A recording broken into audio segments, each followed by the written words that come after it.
আপনার সন্তান যেই গাড়িতে রওনা দিয়েছিল ওই গাড়িটা বুঝতে পারে নাই, পথিমধ্যে দুই গাড়ির মুখোমুখি সংঘর্ষে খাদের মধ্যে পড়ে গেছে।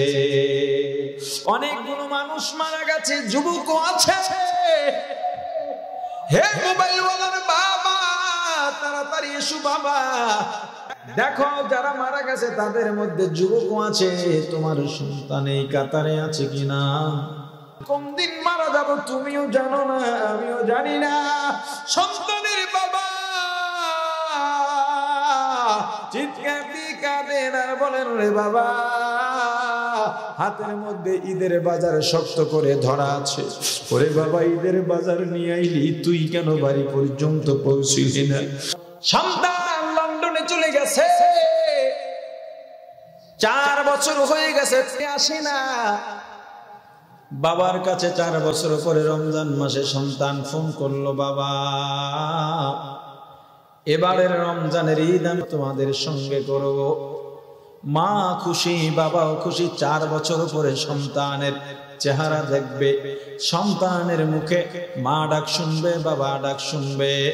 বন্ধু বান্ধবের কাছে গল্প করে বেড়ায়, 4টা বছর সন্তানকে দেখি না।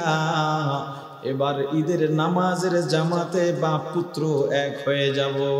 সন্তান আবার বলে দিয়েছে, বাবা যেই যেই ঈদের বাজার বিদেশ থেকে নেওয়া যায়, বাংলাদেশের দুধের মধ্যে ভেজাল, বাংলাদেশের অমুকের মধ্যে ভেজাল, আমি এগুলো নিয়ে আসব। সন্তান ঈদের কাছাকাছি সময় ঢাকা এয়ারপোর্টে নেমে ফোন দিছে, বাবা আজকে আমি নাইটে উঠলাম, সাহারি তোমাদের সঙ্গে আমি খালিয়া গিয়ে খাবো।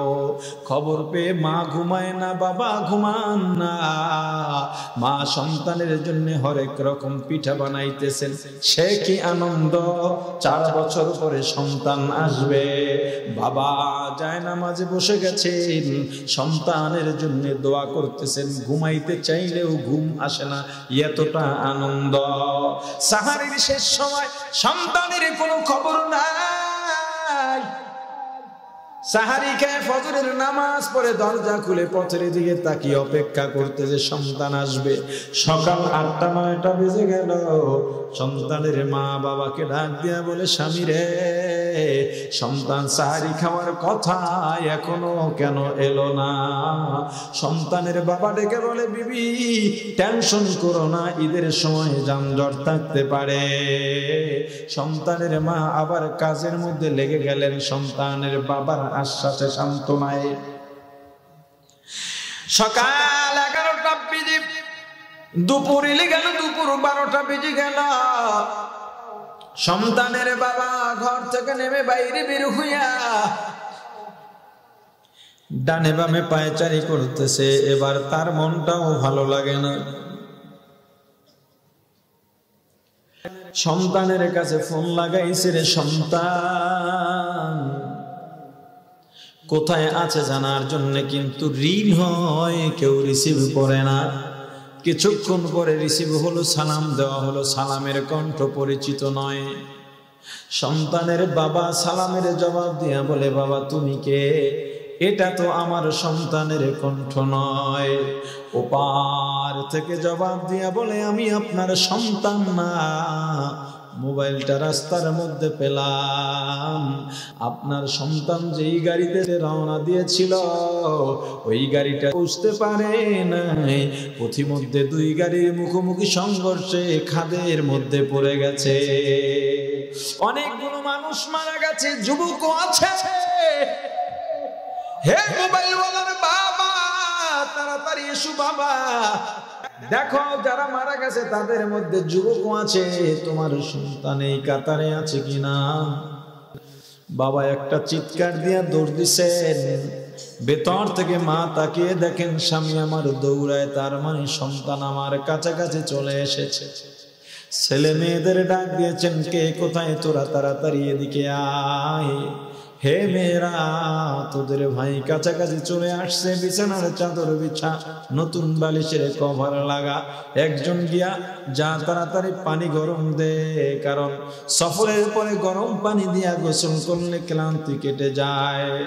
ছেলে মেয়েদের কাজে লাগায় মা বাড়ির দরজায় চলে গেছে, গাছের আড়াল থেকে পথের দিকে তাকিয়ে আছে। এদিকে বাবা স্পটে গিয়ে দেখেন অনেকগুলো লাশ সাদা কাপড় দিয়ে রাস্তার পাশে ঢেকে ঢেকে রাখা হয়েছে।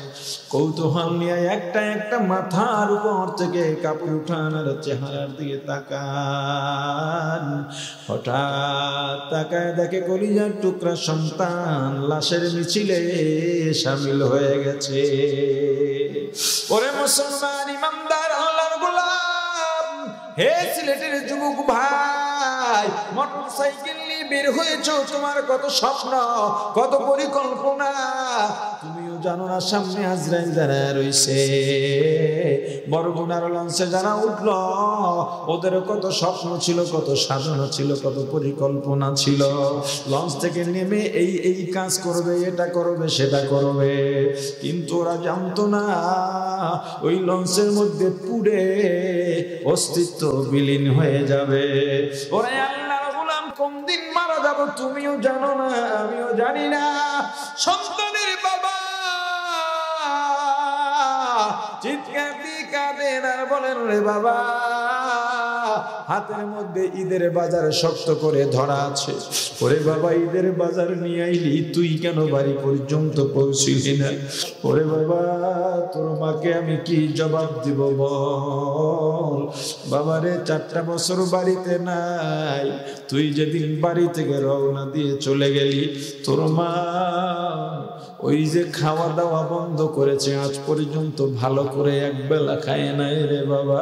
কত রাত হঠাৎ দেখি তোর মা বিছানায় নাই, খুঁজতে খুঁজতে গিয়া দেখি তোর মা দরজা খুলে বাহিরে গিয়া তোর পথের দিকে তাকিয়ে তাকিয়ে কাঁদতেছে রে বাবা। ওরে বাবা, কত রাত তোর মা যায় নামাজ বিছিয়ে তোর জন্য নামাজ আদায় করতে করতে, দোয়া করতে করতে, তেলাওয়াত করতে করতে নির্ঘুম রাত্রটা কাটিয়ে দিয়েছে রে বাবা। 4টা ঈদে বাড়িতে আসো নাই, 4টা বছর বাড়িতে আসো নাই, 4 বছরে 8টা ঈদের দিন কত মেহমান, সবাই নতুন পোশাক পরে বাড়িতে ঘুরে, কত সুন্দর দৃশ্য। তোর মায়ের জন্য নতুন শাড়ি কিনলাম, নতুন জুতা কিনলাম, ঈদের নামাজ পড়ে ঘরে ফিরে দেখি তোর মা ঘরে নাই। মাঝের রুমে গেলাম, দেখি সেখানেও নাই, কিচেনে গেলাম, দেখি সেখানেও নাই। বাবারে, দোতলায় উঠলাম, গিয়া দেখি তুই যেই রুমে ঘুমাইতি, ওই রুমে বসে তোর কাপড় চোপড় সামনে নিয়ে তোর মা শিশুর মতো চোখের পানি ছেড়ে কাঁদে। বাবারে, আমি গিয়া তোর মায়ের সামনে যখন দাঁড়িয়ে বললাম, বিবি, আজকে ঈদের দিন, আনন্দের দিন, কেন নতুন পোশাক পরো নাই, কেন কাঁদো? তোর মা আমাকে জড়িয়ে ধরে আরো কান্না বেড়ে গেল। তোর মা ডেকে বলে, রে স্বামী, সন্তান গর্ভে ধারণ করেছি আমি, আপনি কি বুঝবেন? আমার সন্তান 4টা বছর আমার কাছে নাই। আমার সন্তান যখন ভূমিষ্ঠ হলো প্রসব বেদনায়, আমি বেহুশ হয়ে গেলাম। গর্ভের বয়স যখন 8-9 মাস হয়ে গেছে, মাঝে মাঝে এত জোরে লাথি মারতো, আমার মনে হয় মরেই যাব, অবস্থা হতো ব্যথায়। আমার সন্তান যখন দুনিয়াতে এলো, আমার এত কষ্ট আর কোনোদিন হয় নাই। কিন্তু আমার সন্তানের দিকে যখন তাকাইলাম, আমার জীবনের সমস্ত কষ্ট দূর হয়ে গেছে। আমার সন্তানের বয়স যখন 1.5 বছর হয়ে গেল, আমার কোলের মধ্যে হঠাৎ করে সন্তান আমার দিকে তাকাইয়া ওই নরম ছোট্ট ঠোঁট দিয়া যখন প্রথমে ডাকলো আম্মু, ওদিন থেকে মনে হয়েছে আমার জীবনটা সার্থক। আমার চেয়ে ভাগ্যবতী আর দুনিয়ার মধ্যে কেউ নাই। ওই আম্মু ডাকটা আমার এত ভালো লেগেছে, সারা পৃথিবী আমার সামনে যদি এনে দেওয়া হয়, এত ভালো লাগবে না রে স্বামী। ওই সন্তান 4টা বছর আমার কাছে নাই, নিজে একটু খাওয়াইয়াও দিতে পারি নাই, মা ডাকো শুনতে পারি নাই। ওরে স্বামী, ওই সন্তান আজকে ঈদের দিন লন্ডন বসে কি করে আমি জানি না। ওখানে তো বসে থাকতে যায় নাই, কাজের মধ্যে লিপ্ত হতে গিয়েছে, কাজ করতে গিয়েছে। আমার সন্তানকে রেখে ঈদের আনন্দ করতে পারি না। ওরে বাবা, তুই যেদিন ফোন দিয়েছিস ওদিন থেকে তোর মা ঘুমায় না, তোর মা খায় না। আজকে যখন ফোন দিলি তোর মা সারা রাত পিঠা বানাইছে তোর জন্য, কত আয়োজন করেছে নিজের হাতে তোর জন্য, কত ডিজাইনের কত কিছু বানিয়েছে রে বাবা, কত আয়োজন। আজকে যখন ফোন দিয়া বললি আমি আসতেছি, তোর মায়ের আনন্দ কে দেখবে? আমি ছাড়া তো কেউ দেখে নাই। তোর মাকে এত খুশি কোনোদিন দেখি নাই। বাবা, তোর মাকে কি জবাব দেব বল? মৃত সন্তানকে অ্যাম্বুলেন্সে উঠাইয়া বাবা রওনা দিছেন বাড়ির দিকে। মা দরজায় গাছের আড়াল থেকে তাকিয়ে দেখলেন একটা গাড়ি আসতেছে। এই রোডে তো গাড়ি ঢোকে না, নিশ্চয় আমার সন্তান গাড়ি নিয়ে আসছে। আনন্দে ঘরের মধ্যে একটা দৌড় দিছে, সন্তানদের ডাক দিছে, আয় আয় তোদের ভাই গাড়ি নিয়ে চলে এসেছে, একটু ইস্তেকবাল করা দরকার। মা নিজেও ফুল নিয়ে অপেক্ষা করতেছে, বোনেরা ফুল নিয়ে অপেক্ষা করতেছে, ভাইয়েরা ফুল নিয়ে অপেক্ষা করতেছে বরণ করবে। বন্ধু বান্ধব সব বাড়ির মধ্যে ভিড় জমাইছে, ফুলের মালা নিয়ে আছে, বন্ধুকে বরণ করবে। গাড়িটা যখন হুইসেল দিয়া বাড়ির মধ্যে ঢুকছে, মা ঘরের মধ্য থেকে চিৎকার দিয়ে লাফ দিয়ে বাহিরে পড়ে বললেন, কপাল কার পুরল, আমার বাড়ি অ্যাম্বুলেন্স কেন? অ্যাম্বুলেন্সের দরজা খুলে তাকিয়ে দেখে কলিজার টুকরা সন্তান রক্তমাখা অবস্থায় ঘুমিয়ে গেছে। মা সন্তানকে ধরে ডাকেন আর বলেন, ওরে বাবা, কতটা দিন ধরে তোর জন্য অপেক্ষা করতেছি, একবার মা বলে ডাক দিবি রে বাবা। ওরে বাবা, এই জায়গা তোর জন্য না, নতুন চাদর বিছাইছি, নতুন বালিশের কভার। বোনেরা কাঁদে আর বলে, ওরে ভাই, গরম পানি বসাইছিলাম তোমার ক্লান্তি দূর করার জন্য, ওই পানি দিয়েই যে তোমার শেষ গোসল হবে বুঝি নাই, বুঝি নাই। ওরে সিলেটের আল্লাহর গোলাম, কোন দিন জানি মারা যাবো জানি না, জানি না। এই দুনিয়ার সময় বেশি দিন নাই, বেশি দিন নাই, মরা লাগবে কেন বুঝো না রে বাবা। আলহামদুলিল্লাহি ওয়া কাফা ওয়া সালামুন আলা ইবাদিহিল্লাযীনা ইসতাফা। أما بعد فأعوذ بالله من الشيطان الرجيم. بسم الله الرحمن الرحيم. وما خلقت الجن والإنس إلا ليعبدون. صدق الله العظيم. درود شريف. اللهم صل على محمد وعلى آل محمد كما صليت على إبراهيم وعلى آل إبراهيم إنك حميد مجيد. সবাই পড়ি, اللهم بارك على محمد وعلى آل محمد كما باركت على إبراهيم وعلى آل إبراهيم إنك حميد مجيد. الحمد لله.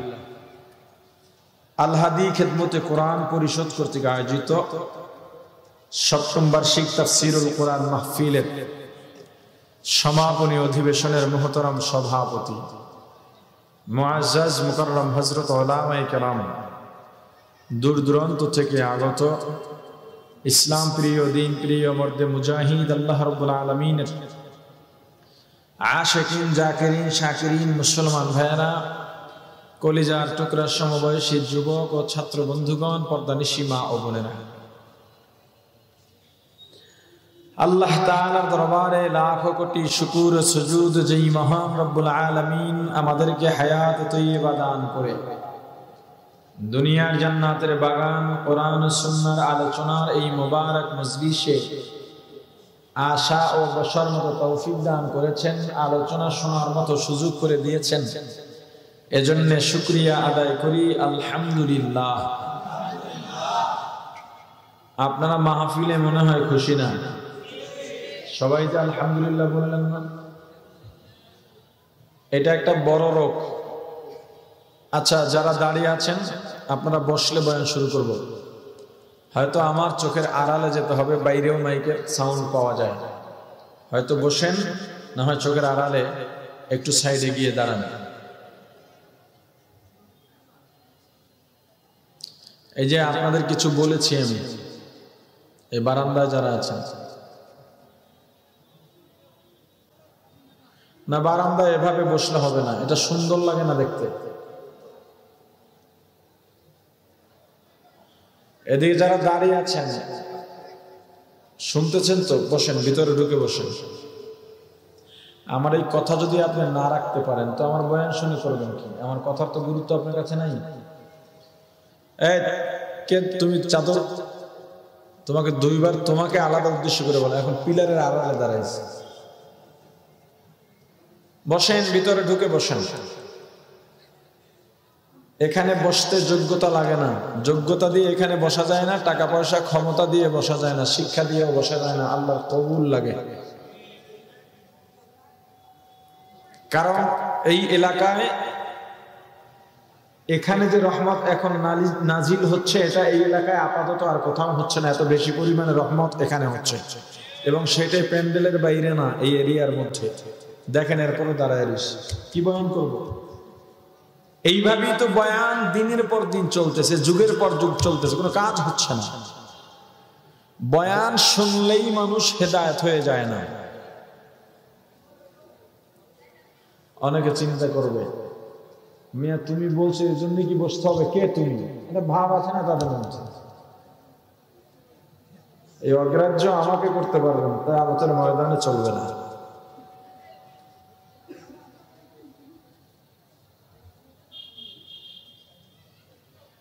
আচ্ছা, এখানে জীবনের প্রথম এই ওয়াজ শুনতে আসছেন, আর কারো ওয়াজ কোনোদিন শোনেন নাই, ওয়াজ নামক কি জানতেন না, এমন কেউ আছেন? কথা বলে না। এটা জীবনের দ্বিতীয় ওয়াজ। এর আগে একবার কোন এক হুজুরের ওয়াজ শুনছিলাম, আর আজকের এই মাহফিলে এলাম। এর আগে কোন ওয়াজ ইউটিউব হোক, ফেসবুক হোক, সরাসরি শুনি নাই। এমন আছেন কেউ? এটা ৫ম নাম্বার ওয়াজ। এর আগে আর ওয়াজ শোনা হয় না, শুধু 4 বার শুনেছি, এটা ৫ম। এরকম আছেন কেউ? এটা ১০ম নাম্বার ওয়াজ। এর আগে 9 বার শুনছি, এর বেশি আর শোনা হয় না, এটা 10 নম্বর। এমন আছেন কেউ? এটা 20তম ওয়াজ। এর আগে 19 বার শুনছি, এছাড়া আর কোনো ওয়াজ শোনা হয় নাই, এটা 20তম। এমন আছেন কেউ? আর সামনে যাওয়ার দরকার নেই, 20 বার ওয়াজ শুনে ফেলেছেন। এই যে ওয়াজ শুনলেন, এটার আউটপুট কি আপনার? এই 20 বছরের ওয়াজে কি অর্জন করেছেন বলেন? দরুদ পড়েছি, সবাই পড়েননি। দ্বিতীয় দরুদ যখন পড়তে শুরু করলাম, আগে গুরুত্ব দিলাম যে সবাই পড়ি, তবুও পড়েননি সবাই। শুকরিয়া আদায় করতে গিয়ে আলহামদুলিল্লাহ বলতে বলেছি, তাও পড়েন নাই সবাই। কি দুঃখ আপনার মনে বলেন? আলহামদুলিল্লাহ বললে এমন কি ক্ষতি হতো আপনার? কয় টাকা খরচ হতো? কয়টা মামলা আপনার নামে দাঁড়াতো? বলেন, কোন দুঃখে পড়েন নাই?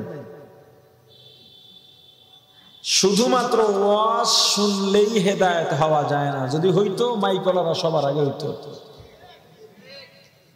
আপনি আসছেন আর কোন সময়? হয়তো আগে চলেও যেতে পারেন। সব হুজুরের ওয়াজ শুনেন নাই। ও যে শুরুতে বসছে, মোনাজাত শেষ করে তারপরে যাবে, অথচ আজকে এক রাকাত নামাজ ওয়াক্ত পড়ছে কিনা জিজ্ঞেস।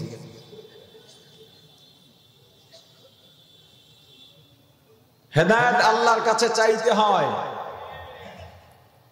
আমরা এখন শর্টকাটে জান্নাত খুঁজতেছি, এত কিছু বলার পর আপনারা দাঁড়িয়ে রইলেন, এই দুঃখ কোথায় রাখবো?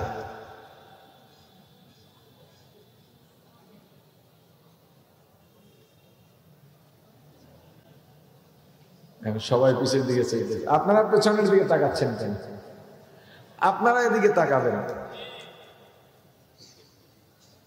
এখন সবাই শর্টকাটে জান্নাতে যাইতে চায়।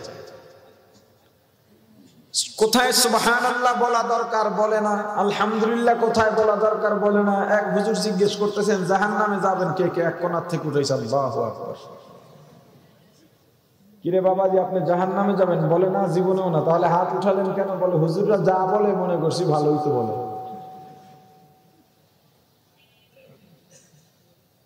সুবহানাল্লাহ নাই, আলহামদুলিল্লাহ নাই, সালাম নাই, আল্লাহু আকবার নাই।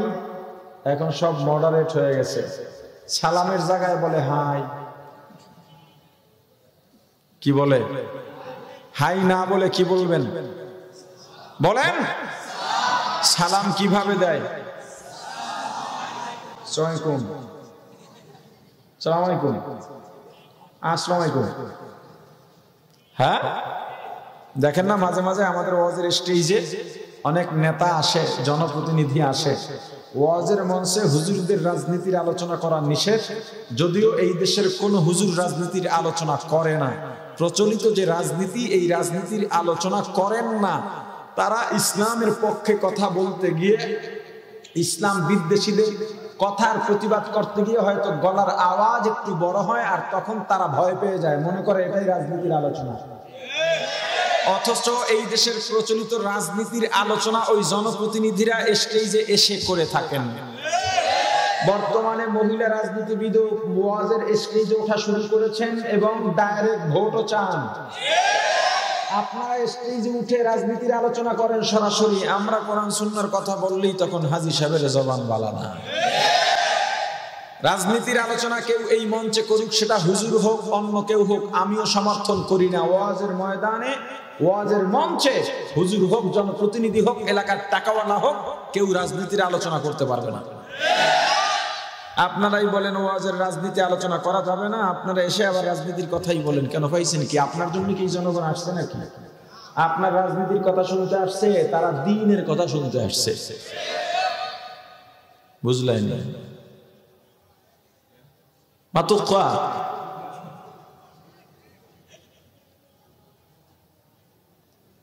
ভাইরা আমার, তো হাই না বলে কি বলবো? সালাম দেব। এই হাই হুই বাদ দেন, কিয়ামতের ময়দানে হাই হাই করা লাগবে। যদি সালামের জায়গায় হাই দেন তো কিয়ামতের ময়দানও। এজন্য হাই না বলে সালাম দেব। সালাম কিভাবে দেব? আসসালামু আলাইকুম ওয়া রাহমাতুল্লাহি ওয়া বারাকাতুহু। যদি সালামের জায়গায় হাই হাই করেন, কিয়ামতের ময়দানও হাই হাই হবে। কোন মুসলমানের জবানে আর হাই শুনতে চাই না। বিদায় বেলা কি বলবো? Bye bye, tata. বিদায় বেলা ফি আমানিল্লাহ, আল্লাহ হাফেজ, মনে থাকবে। এরপরে কি বলে? জোশ, ওয়াসাম, ওয়াও। ওয়াও না বলে বলবেন সুবহানাল্লাহ। মাতে না, হুক্কা জোরে, হুক্কা কিতা খুদা। ওয়াও না বলে কি বলবো? জোরে বলেন সবাই। এটা মনে রাখতে হবে, আজকের ওয়াজ থেকে আমল নিয়ে যাবেন। হাই না বলে সালাম। যদি সালামের জায়গায় হাই বলি তাহলে কিয়ামতের ময়দানেও হাই হাই। হাই না বলে সালাম কিভাবে দেব? আসসালামু আলাইকুম ওয়া রাহমাতুল্লাহি ওয়া বারাকাতুহু। বিদায় বেলা মেহমানকে টাটা বাই বাই বলবো না, কি বলবো? ফি আমানিল্লাহ, আল্লাহ হাফেজ। কথা ঠিক আছে? ওয়াও, ওয়াও না বলে কি বলবো? সুবহানাল্লাহ। ওয়াও কখন বলে? যখন রাস্তা দিয়ে যাচ্ছে। আপনাদের সিলেট অঞ্চলে তো ওয়াও এর অভাব নাই। পাহাড়, চা বাগান, আঁকাবাঁকা পথ, মেঠো পথ, ভেতরের রাস্তা, যে সুন্দর পরিবেশ, আবার হাওয়াও আছে, বড় বড় নদীও আছে, সুন্দর এক এলাকার নাম সিলেট। এখানে সব ওয়ে ভরা।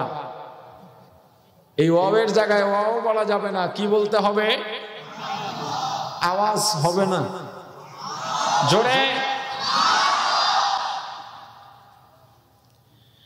এরপরে ভালো কোনো মজাদার জিনিস যখন খেতে বসে, মজা লাগলে বলেন ইয়াম্মি। এই ইয়াম্মি ট্যাম্মি বলা যাবে না, আম্মা টাম্মা সব বাদ, বলতে হবে আলহামদুলিল্লাহ। কথা বলেন, কি বলতে হবে? কারো সুনামের কথা শুনে বলে ওয়াসাম, এই ওয়াসাম টাসাম বাদ, মাশাআল্লাহ বলতে হবে। কথা বলে না, কি বলতে হবে? মাশাআল্লাহ। আপনারা দাঁড়াইয়াই থাকেন, আমার ওয়াজ তো শুনতে আসেন না, জোর করে শুনতেছেন। আমি দাঁড়ানো লোকের ওয়াজ শোনাবো না, এখন এরা শুনতে গেছিল, আপনারা শুনতেছেন, কিছু তো করার নাই। কিন্তু আপনারা দাঁড়ায় থাকলে গুনাহ হবে, সেটাও বলতেছি না। জাহান্নামে যাবেন তাও না, বরং বড় রহমত, বড় এক নেয়ামত থেকে আপনারা বঞ্চিত হচ্ছেন। জানি আপনাদেরকে বুঝাইলে বুঝবেন না, আমার গলার থেকে রক্ত বের করলেও বলতে বলতে আপনারা বুঝবেন না। আপনাদের বোঝার তৌফিক আল্লাহ দান করেন। এরপরে কি বলে? ওএমজি। কি বলে? কথা বলে না রে ভাই, কি বলে? ওএমজির পূর্ণ রূপ কি? ও মাই গড, নাউজুবিল্লাহ বলেন। আপনাদের এই আওয়াজ দিয়ে যুদ্ধ জয় করা যাবে না, আপনাদের তো লজ্জা হওয়া দরকার। শাহজালালের ভূমি, যেই ভূমিতে তাকবীরের ধ্বনিতে গৌর গোবিন্দ লেজ গুটিয়ে পালিয়েছিল, আপনাদের এই আওয়াজে তো বিলাইয়ে দৌড়িত না। ওএমজির পূর্ণ রূপ কি? ও মাই গড বলার সঙ্গে সঙ্গে নাউজুবিল্লাহ বলবেন। ওএমজির পূর্ণ রূপ কি? মানে ও আমার আল্লাহ, হে আল্লাহ, উরে বাপ রে বাপ, এরকম একটা কথা, ঠিক না? গড আল্লাহকে বুঝায়, তবে আল্লাহকে গড বলা শিরিক। আল্লাহকে গড বলা যাবে না, আল্লাহকে ঈশ্বর বলা যাবে না, আল্লাহকে ভগবান বলা যাবে না। কারণ আল্লাহ আল্লাহ নিজের নাম রেখে দিয়েছেন, এই নামের বাইরে যাওয়া যাবে না। দ্বিতীয় কথা, আপনি বলবেন আল্লাহর ইংরেজি হলো গড। নো, নামের কোনো ইংরেজি হয় না। আমার নাম জানেন আপনারা? আমার নাম কি? হাবিবুর রহমান মিসবার। ইংলিশ বলেন তো কেউ? বলেন। আবার আল্লাহর জায়গায় গড কেন হবে? আপনাদের মাহফিলে আজকে সভাপতি আছেন শামসুদ্দিন আহমদ, ওনার ইংরেজি কি? এটার কোনো ইংরেজি রূপ আছে নাকি? নামের কোনো ইংরেজি হয় না। অতএব ও মাই গড বলা যাবে না, বলবো আল্লাহু আকবার। কি বলবো? আওয়াজ দিয়ে বলেন। এই আওয়াজে হবে না, আরো জোরে বলেন আল্লাহু আকবার। মডারেট হয়ে গেছি, শর্টকাট জান্নাতে যেতে চাই। মাসআলা, শার্ট প্যান্ট পরা জায়েজ। পাবলিক শুধু এতটুকু শুনছে, আর কথা নাই। এবার সুন্নতি পোশাকওয়ালাকে বলে, হুজুর বাড়াবাড়ি করবেন না।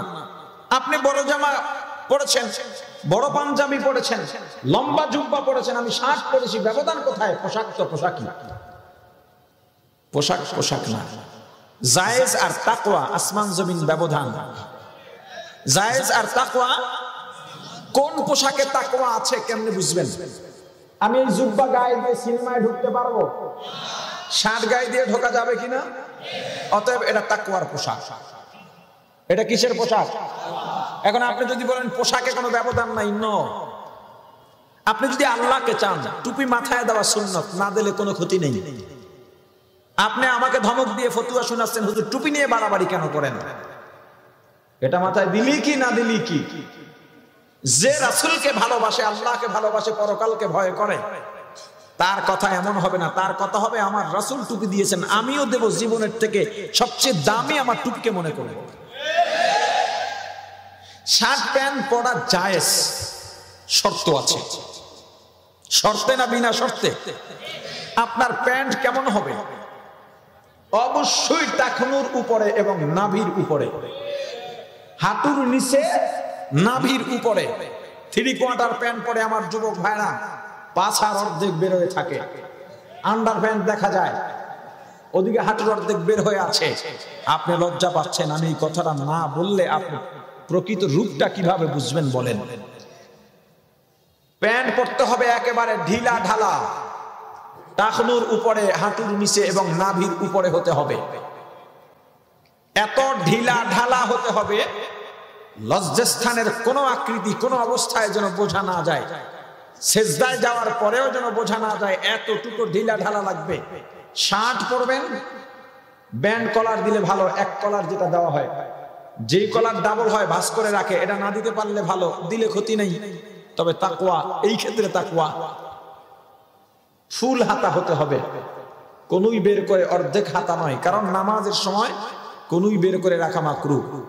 এখন এই মাসআলা আপনি পুরাটা না জেনে শুধু একটু জানলেন প্যান্ট শার্ট পরা জায়েজ, বাস অমনি গিয়া সুন্নতি পোশাক, তাকওয়ার পোশাক যারা পরে আছে এদের সঙ্গে তর্ক লাগিয়ে দিয়ে। আপনি শুধু এতটুকু শুনেছেন টুপি মাথায় না দিলে কিচ্ছু হয় না, আপনি বলতেছেন ইসলাম নিয়ে আপনারাই মারামারি করেন। ইসলামের এত দরদ আপনার? ইসলামের দরদ থাকলে তো আপনি টুপি সবার আগে মাথায় উঠাতেন। এখন আবার অনেকে বলবে, দেখছো বেড়ায় ওয়াজ শুরু করে টুপি, এটা একটা সাধারণ বিষয়, এটা নিয়ে আলোচনা শুরু করছে। শর্টকাটে জান্নাতে যাওয়ার জন্য একদল যুবক ভাইয়েরা এখন হুজুরদের বিপক্ষে অবস্থান নিয়েছে। শুধু তাই নয়, ওলামায়ে কেরামকে এমন প্রতিপক্ষ বানিয়েছে, বেআলেম বহু ভাইয়েরা আমার কিছু ইউটিউবের লেকচার শুনে, বাংলা বই পড়ে কিছু শিখে এখন চেয়ারে বসে ফতোয়া দিচ্ছে, আর সেগুলো গিলছে, ওইটাকে সঠিক মনে করতেছে, ওলামায়ে কেরামকে ভুল মনে করতেছে। যদি কোনো বেআলেম ভুল ফতোয়া দিয়ে দেয়, তখন যদি ওলামায়ে কেরাম প্রতিবাদ করে, ওই যুবকের দল ওলামায়ে কেরামকে তুলোধুনো করে। এটা কেন? এটা কি কারণে? এক ভদ্রলোক ফতোয়া দিলেন, বাম হাতে কোরআন নিয়ে এভাবে এভাবে নাড়িয়ে নাড়িয়ে, এই বই মুখস্থ করে লাভ নাই যদি অর্থ জানা না থাকে। কোরআনকে বই বলা যাবে না, এটা ওহী, এটা আল্লাহর পাঠানো, আল্লাহর নির্দেশ, আল্লাহর ওহী। এটা বাম হাত দিয়ে এমনি নাড়াচাড়া, এটা তো নোবেল নাটকের বই নয়, এটা কিতাব, কিতাবুল্লাহ, কালামুল্লাহ। এরপরে যখন বলবেন 30 পারা কোরআনের হাফেজ তারাবি পড়াচ্ছে, মুখস্থ পড়ে যাচ্ছে, কিন্তু অর্থ জানতেছে না, তো এটা কেমন লাভ? আপনি ইংলিশ মুখস্থ করলেন, রিডিং অর্থ জানেন না, ওইটাই যেমন লাভ নাই, কোরআন মুখস্থ করে কোনো লাভ নাই। এই কথাটা ইসলামের জন্য কত বড় গভীর ষড়যন্ত্র হতে পারে, ওই ভদ্রলোক এটা বুঝে বলুক না বুঝে বলুক, ইচ্ছায় বলুক আর অনিচ্ছায় বলুক, এই কথাটা ইসলামের জন্য কত বড় ক্ষতি কল্পনাও করা যায় না। আমি নাম ধরে বলিনি, যদিও নাম ধরে বললেও গুনাহ হতো না, কারণ প্রকাশ্যে এটার ঘোষণা হয়েছে এবং এখন পর্যন্ত তিনি তওবাও করেননি, ভুলও স্বীকার করেননি। বরং ওলামায়ে কেরাম যারা তার ভুল শুধরে বক্তব্য দিয়েছেন, ভুল শুধরাবার জন্য, তাদেরকে তিনি হুমকি দিয়েছেন, তিনি আহত বাঘ যদি গর্জন ছাড়েন আমরা নাকি সইতে পারবো না। এই বিষয়টার জবাব এখানে আমি দেব না, শুধু কথা প্রসঙ্গে এসেছে এই জন্য অল্প একটু বললাম যে আমরা শর্টকাটে জান্নাত পেতে চাই না। যেই ভদ্রলোক বললেন কোরআন অর্থ না বুঝে পড়া যাবে না, ওই ভদ্রলোক কোরআনের সব অর্থ পারেন তো? আমি যদি আপনাকে বলি কোরআন অর্থ না বুঝে পড়বেন না, আপনি তো কোরআন পড়তেই পারেন না, এরপরে যতটুক পড়তে পারেন তাও বাদ দিয়ে দেবেন, অর্থ জানেন না, পড়ে কি করবেন? কিন্তু ভদ্রলোক আর একটা বিষয় আপনাদেরকে উদ্বুদ্ধ করেছে, সেটা হলো বাংলা কোরআন পাওয়া যায়, মারিফুল কোরআন পাওয়া যায়, ইবনে কাসির বাংলা পাওয়া যায়, এগুলো পড়ে অর্থ দেখবেন। অথচ যারা মাদ্রাসায় সিরিয়াল ভাবে দাওরা পাস করেনি, পালের কামেল পাস করেননি, তাদের জন্য বাংলা অর্থ কোরআন পড়া জায়েজ নেই। এখন এটা আপনার কাছে আরো খটকা লেগে গেছে, তাই না? জায়েজ আছে অনেকগুলো শর্তে। জায়েজ নাই কেন? কোরআনের অর্থ আপনি দেখবেন, যেমন আমি একটা ছোট্ট উদাহরণ পেশ করছি। কোরআনের প্রথম আয়াত আলহামদুলিল্লাহি রাব্বিল আলামিন, অর্থ সমস্ত প্রশংসা ওই আল্লাহর জন্য যিনি সমগ্র জগতের প্রতিপালক। আপনি দেখবেন অর্থ লেখা সমস্ত প্রশংসা আল্লাহর, এটা তো কোরআনের কথা। প্রথম আয়াতেই ভেজাল কে? সমস্ত প্রশংসা তো আল্লাহর হয় না। শিল্পীর কণ্ঠ ভালো হলে আমরা শিল্পীর প্রশংসা করি, আম কাঁঠাল মিষ্টি হলে কার প্রশংসা করি? আম কাঁঠালের প্রশংসা করি। ফসল ভালো হলে ফসলের প্রশংসা করি। আল্লাহ বললেন সব প্রশংসা আল্লাহ, তাইলে না, এই কোরআনের মধ্যে আসলে ভুল আছে। নাউযুবিল্লাহি মিন যালিক। এজন্য যারা তাফসীর পড়ে নেয় তাদের জন্য কোরআনের অর্থ পড়া জায়েজ নাই। আমাদের কিছু ভদ্র শিক্ষিত ভাইয়েরা, স্কুল মাস্টার, ব্যাংকার, এরকম সচিব পর্যায়ের অনেকে আছেন যারা বাংলা কোরআন পড়ে, বাংলা বুখারী পড়ে ইমাম সাহেবকে গিয়ে ফতোয়া দেয়, হুজুর আপনি এটা ঠিক করেন নাই। তিনি 10 দিন কোরআনের 2 পাতা পড়ে ফতোয়া দিলেন ইমামের বিরুদ্ধে, অথচ ইমাম 12 বছর মাদ্রাসায় কাটিয়েছেন, 14 বছর মাদ্রাসায় কাটিয়েছেন, 15-20 বছর মাদ্রাসায় কাটিয়েছেন, লেখাপড়ার জীবন, এরপর শিক্ষকতার জীবন তো আছেই। এগুলো কিয়ামতের আলামত। আল্লাহ বোঝার তৌফিক দান করেন। আমার আগে আবরার বয়ান করেছে, এসব বিষয় বিস্তারিত আবরাররা ভালো বয়ান করবে। আমার ছোট ভাইয়ের মতো আদর করি ওকে, অনেক আগের থেকেই বিভিন্ন বিষয়ে পরামর্শ চায়, আমাকে দাদা ডাকে। আমার ছোট যারা সবাই দাদা ডাকে আমাকে। অল্প বয়সে বুড়ার ফিলিংস নিতেছি, ভালোই লাগে। আপনারা কি সুর দিছে আজকে বয়ানে? সুর দিছে? এরপরে দাওয়াত দিলে বলবেন সুর ছাড়া আপনি ওয়াজ করবেন না, কিন্তু দারুণ সুর আছে, কিন্তু দেয় না, শরম করে লিগা। বলছি মাঝে মাঝে সুর দেবা। তোমাদেরকে আল্লাহ যে ইলম দান করেছেন, বিভিন্ন ফেরকা আকীদা নিয়ে আলোচনা তোমরা করবে, সেগুলো যাতে মানুষ মানে, এজন্য বয়ান করব আমরা কোরআনের সিস্টেম। কোরআনে আল্লাহ বিধানের কথা বলেছেন, আবার অনেকখানি ওয়াজ করেছেন। তোমরা বিধানের কথা বলবে, আমরা এসে ওয়াজ করে যাব। এক একজনের প্রতি এক একটা দায়িত্ব থাকুক, ঠিক না? আমি যেটা মনে করি, আল মুসলিমু আখুল মুসলিম, মুসলমান মুসলমানের ভাই, মুসলমান মুসলমানের ভাই।